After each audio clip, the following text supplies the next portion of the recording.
Beleza, pessoal, vamos seguir os nossos trabalhos de hoje, nessa terça-feira, trazendo a primeira edição do meu Power Ranking da temporada, né? Já tivemos aí 2 semanas de temporada regular jogadas, então eu acho que já é o momento de dar o pontapé inicial no meu Power Ranking. O que é Power Ranking? Para quem não sabe.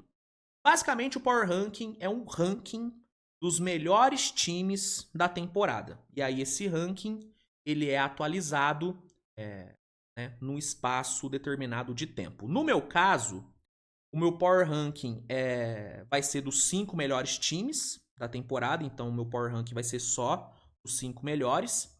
E ele vai ser atualizado a cada 2 semanas. Então, de 2 em 2 semanas, eu vou voltar aqui e vou mudar.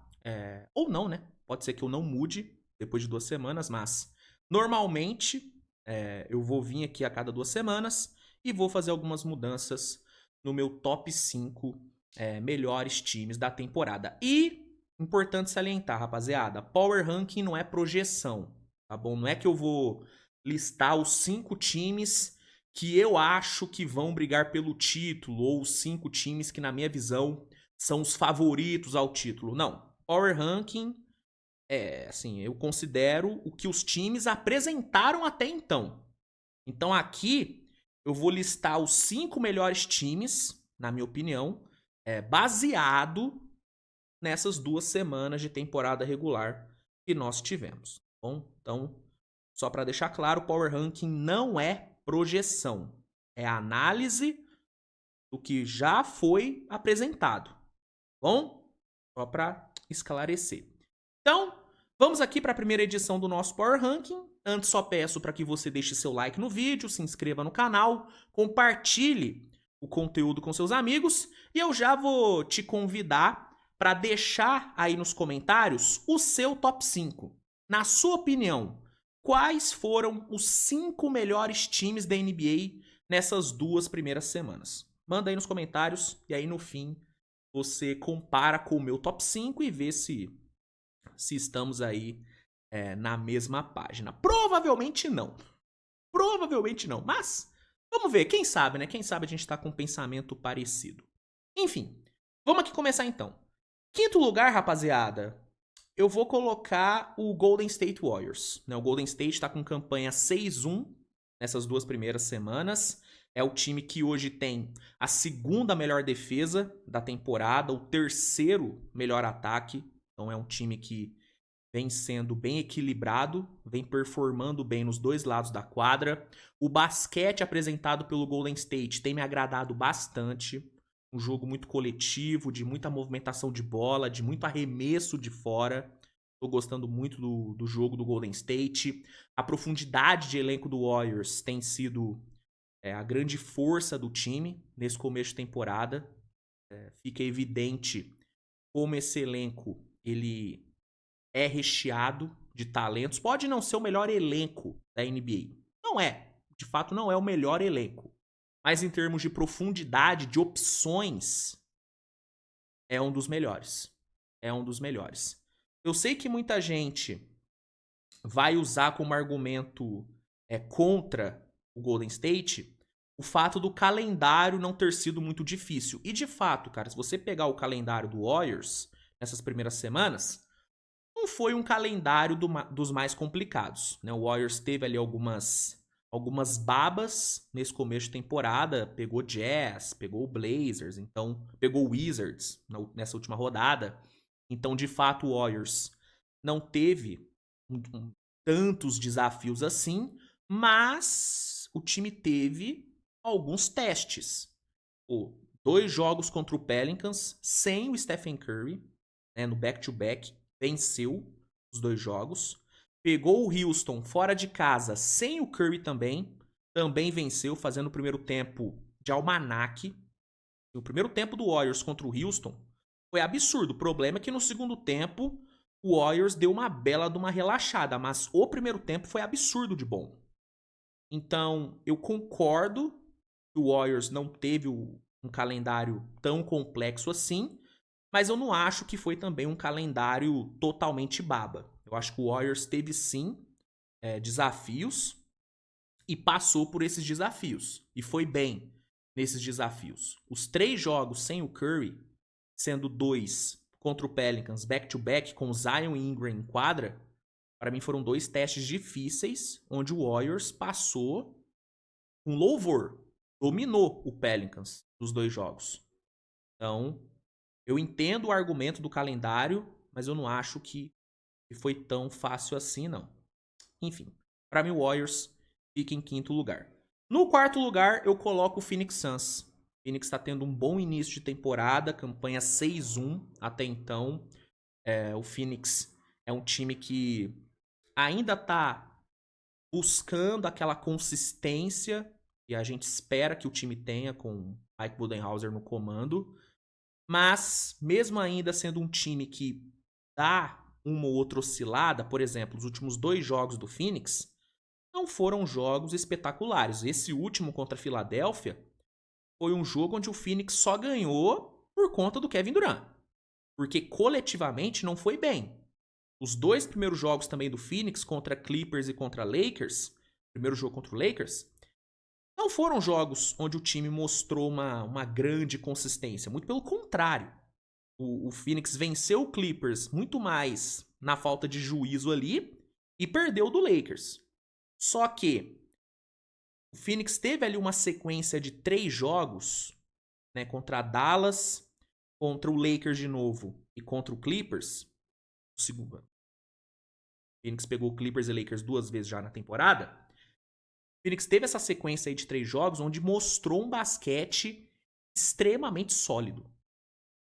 Ótima execução no ataque, boa execução na defesa, tendo ali jogadores, né, role players aparecendo bem, como Royce O'Neal, como Ty Jones, como Ryan Dunn, que até o momento, na minha visão, é o melhor novato da temporada, opinião.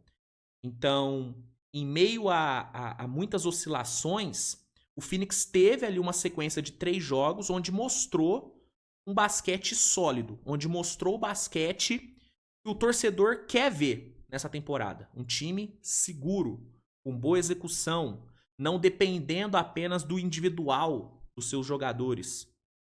Então, eu acho que o Phoenix, por ter apresentado esses 3 jogos muito consistentes e por ter a campanha que tem, eu acho que é merecido o Phoenix estar no 4º lugar. E por que eu coloquei o Phoenix na frente do Warriors? Para mim, o nível de enfrentamento do Phoenix foi maior, foi um nível mais alto, mais difícil do que o do Golden State. Então aí, na dúvida, eu sempre vou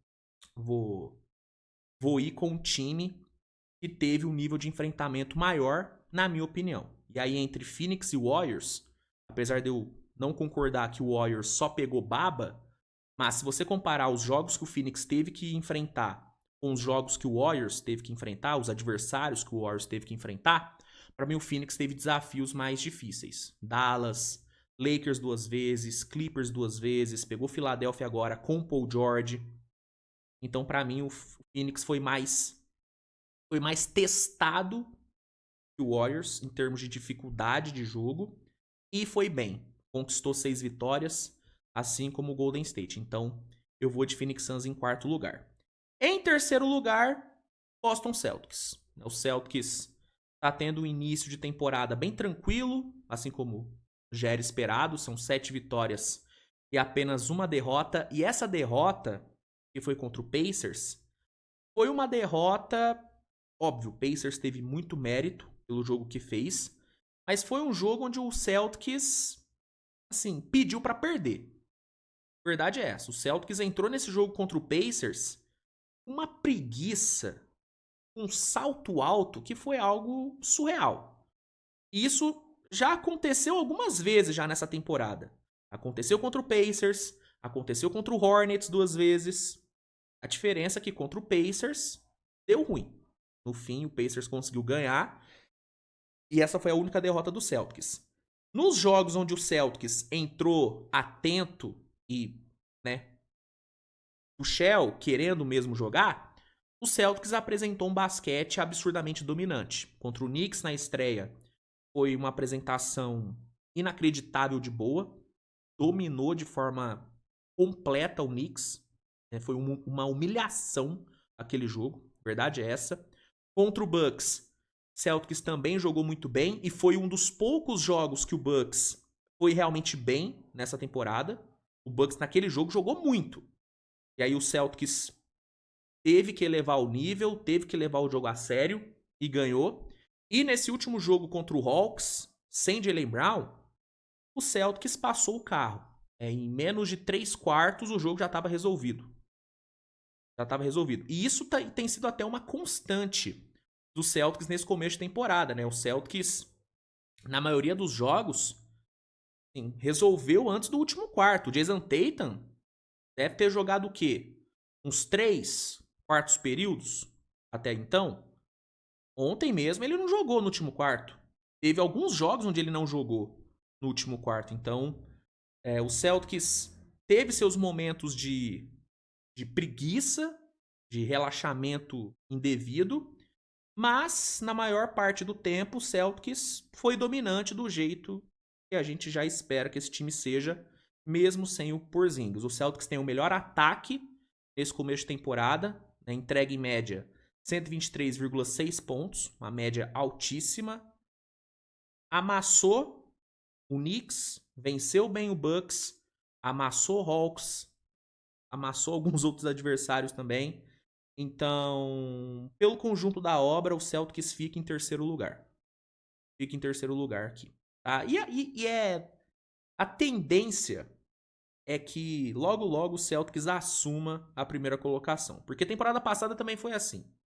Celtics desde o início da temporada esteve ali no top 3, no top 2, e aí eu acho que a partir da terceira edição do Power Ranking, o Celtics assumiu o primeiro lugar e não saiu mais. Eu acho que nessa temporada é o que deve acontecer também. Logo logo o Celtics vai engatar uma sequência maior de vitórias, vai entregar aí mais alguns amassos, e aí vai ficar no primeiro lugar e vai deslanchar. Mas por enquanto eu deixo o Celtics no terceiro lugar, porque tem dois times que ainda não perderam na temporada. Então seria, ao meu ver, incoerente que os dois invictos não ficassem nas duas primeiras colocações. Então, Celtics fica em terceiro, e aí, primeiro e segundo lugar, na minha opinião, é Cavs no primeiro lugar e no segundo lugar, Oklahoma City Thunder. O Thunder tá com a campanha de 7-0, é a melhor campanha, o melhor início de temporada da história do Oklahoma, melhor da história. O Oklahoma é o primeiro time na história da NBA a vencer os primeiros 7 jogos de uma temporada, todos por 10 pontos ou mais de diferença. Inclusive o Thunder é o primeiro em diferencial de pontos, né? Então, é um começo de temporada absurdo do Thunder. O Thunder tem disparada a melhor defesa desse início de temporada, cede apenas, em média, 95,9 pontos. A maioria dos jogos do Thunder, o Thunder não deixou o adversário chegar perto da casa dos 100 pontos.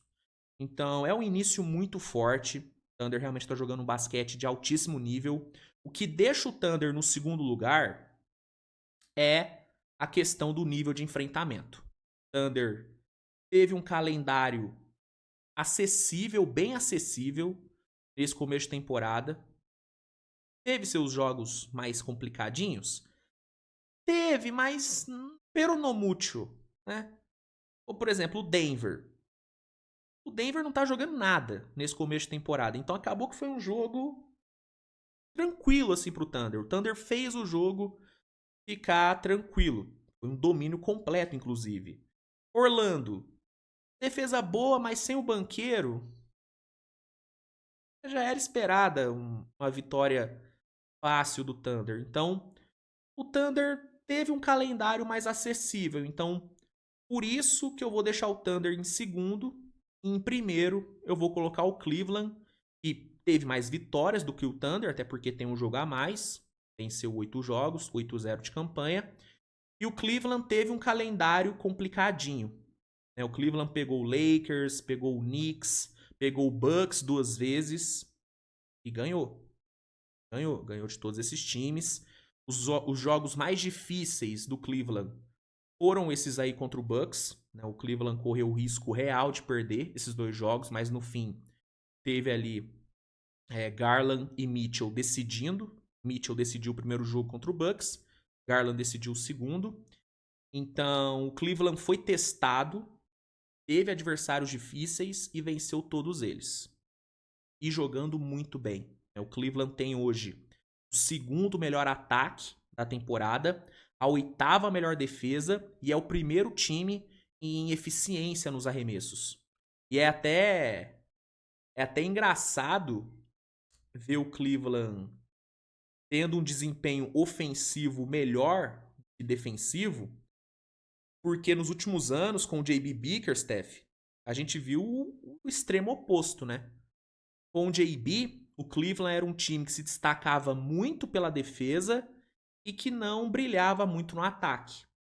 Com o Kenny Atkinson, pelo menos nesse começo de temporada, a gente está vendo um Cleveland bom na defesa, principalmente ali no garrafão com Allen e Mobley, mas a gente está vendo um Cleveland que está sendo bom principalmente no lado ofensivo, arremessando bem, criando muitos arremessos, atacando com velocidade na transição, conseguindo ser mais inventivo em situações de meia quadra, tendo mais opções, tendo um leque de jogadas maior. Então, eu acho que é bem simbólico ver o Cleveland, nesse começo de temporada, ser melhor no ataque do que na defesa. Porque é total contraste com o que foi o Cavs nos últimos anos com o Bickerstaff. É óbvio que é o começo só. Daqui a algumas semanas pode ser que o Cleveland volte a ser um time pouco criativo no ataque. Pode ser.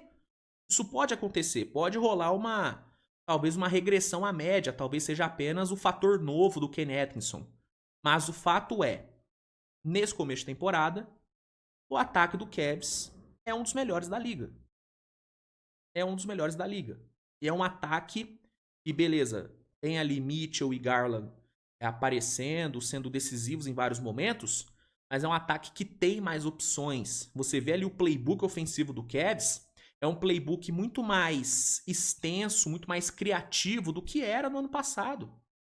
E um ponto também, essa frase, Mitchell e Garland estão sendo protagonistas, é uma frase que ano passado, por exemplo, eu não falei em nenhum momento. A frase ano passado era: o Mitchell tá carregando esse ataque. Por quê? Porque o Garland não jogava. Não jogava bem. O Garland, nesse começo de temporada, tá mostrando um basquete que há muito tempo ele não mostrava. Há muito tempo ele não mostrava o que ele tá mostrando nesse começo de temporada. Além dele, outro que tá aparecendo muito no ataque e que nos últimos anos não apareceu e foi muito criticado por isso, é Evan Mobley. Qual foi o grande ponto de crítica em relação ao Mobley nos últimos anos? A falta de evolução no ataque, a falta de evolução ofensiva. O arsenal ofensivo do Mobley não evoluiu. Nessa temporada evoluiu. Tá arremessando mais, sendo mais envolvido no ataque, sendo mais participativo e, consequentemente, sendo mais produtivo também. Então, esse ataque do Cavs está muito bom, tá azeitado, o time tá jogando bem. E neste momento, ao meu ver, o Cavs é o melhor time da NBA. Neste momento. Neste momento. Se você me perguntar, Luiz, sem considerar só o momento, pensando no que os times são, nas opções que tem e no que os times podem e o que os times podem apresentar até o fim da temporada. Qual que é o melhor time da NBA? Eu vou dizer que é o Celtics. Sim. O Celtics é o melhor time da liga, mas considerando o que todo mundo apresentou até então, pra mim é o Cavaliers. Então, meu primeiro power ranking fica dessa forma. Cavs na primeira colocação, Thunder em segundo lugar, Celtics em terceiro, Suns em quarto e Golden State Warriors em quinto. Tá bom? Concorda? Discorda? O comentário tá aí pra isso. Se gostou do vídeo, deixa o like, se inscreve no canal, não se esqueça de comentar o seu top 5 da temporada até aqui. E a gente se vê daqui 2 semanas com a atualização desse nosso Power Ranking. Bom? Tamo junto, grande abraço e rapidinho, tá? Pra galera que não tem o League Pass e quer ter para assistir todos os jogos dessa temporada, eu vou deixar o link no primeiro comentário fixado aí do vídeo e vai te oferecer o League Pass com 7 dias grátis de teste e desconto na hora da assinatura, tanto do plano mensal como do plano anual. Então você que não tem o League Pass, aproveita, cara. Usa o link, garanta já o seu com esses benefícios e assista todos os jogos dessa temporada. Fechou? Dica aí do titio. Agora sim, tamo junto, abraço e tchau!